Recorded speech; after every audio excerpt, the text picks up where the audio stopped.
Halo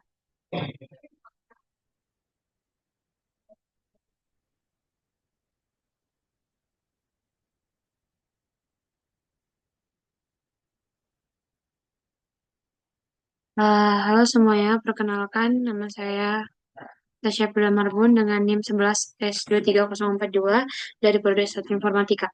Nah, pada kesempatan kali ini saya ingin menjelaskan mengenai proyek pertama Papwe, di mana di sini saya memilih fitur pos, di mana latar belakang dari saya membuatnya ini yang pertama, perkembangan teknologi mendorong mahasiswa untuk aktif berbagi informasi dan ide secara digital.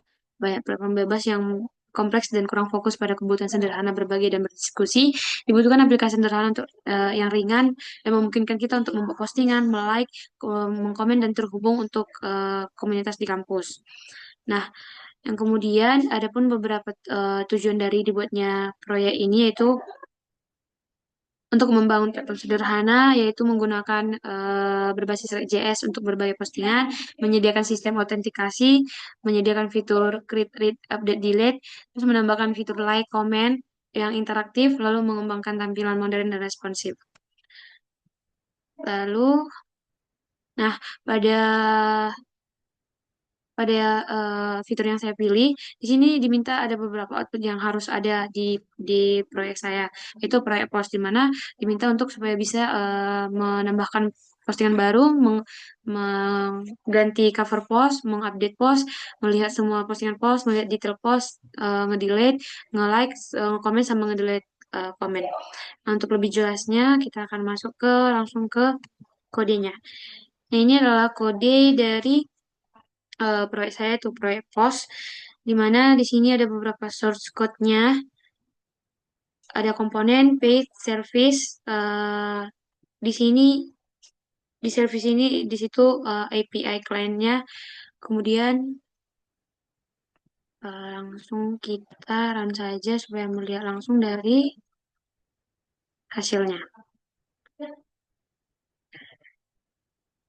Nah, ini adalah tampilannya, di mana di sini yang pertama itu.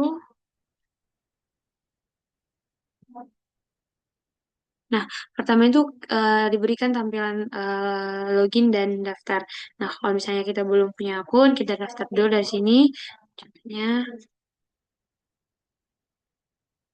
add email.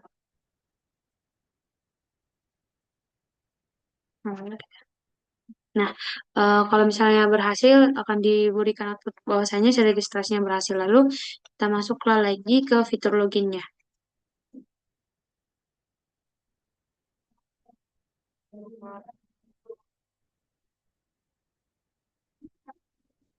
Nah, di sini, ketika kita memasukkan username dan password yang benar, kita akan diberi informasi bahwasannya loginnya sukses. Nah, di sini di dashboard yang pertama ini kita dapat melihat ada tombol dapat membuat postingan baru, lalu ada untuk melihat semua postingannya langsung bisa kita lihat dari semua postingan ataupun kita juga bisa melihat postingan kita sendiri. Nah, di sini karena belum ada postingan kita, kita lihat dulu dari yang semua postingan.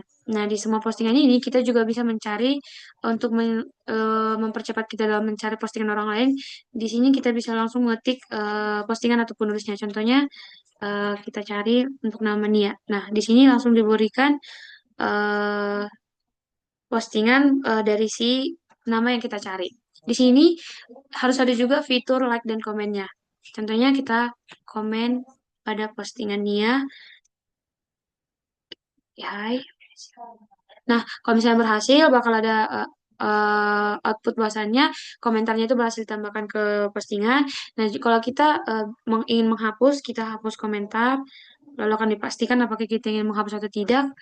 Ketika kita hapus, nah postingan kita itu akan terhapus dari si postingannya.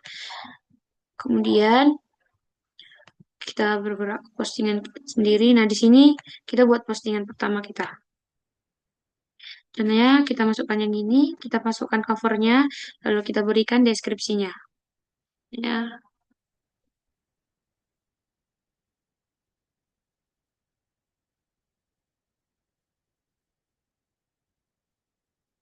Nah, ini kita posting baru, lalu, nah, kalau misalnya berhasil bakal dikasih inputan bahwasannya eh, si servernya itu berhasil menambahkan data postingan.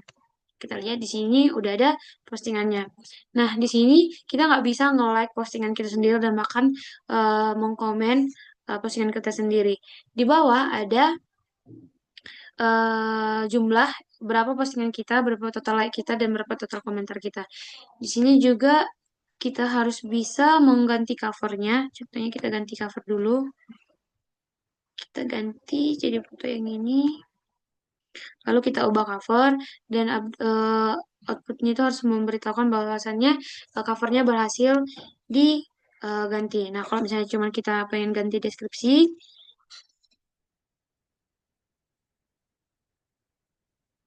akan diberikan pembahasannya si postingannya itu berhasil diubah datanya. Nah, di sini juga harus bisa fitur hapus postingan. Di sini akan diberi inputan bahwasannya postingan kita terhapus.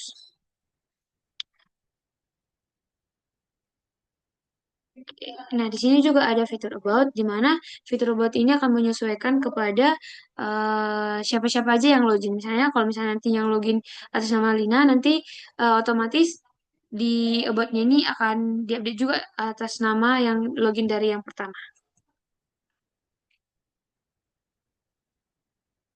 Nah, kemudian kalau misalnya kita tekan logout, si servernya akan mengembalikan lagi ke fitur login yang pertama, ke halaman yang pertama.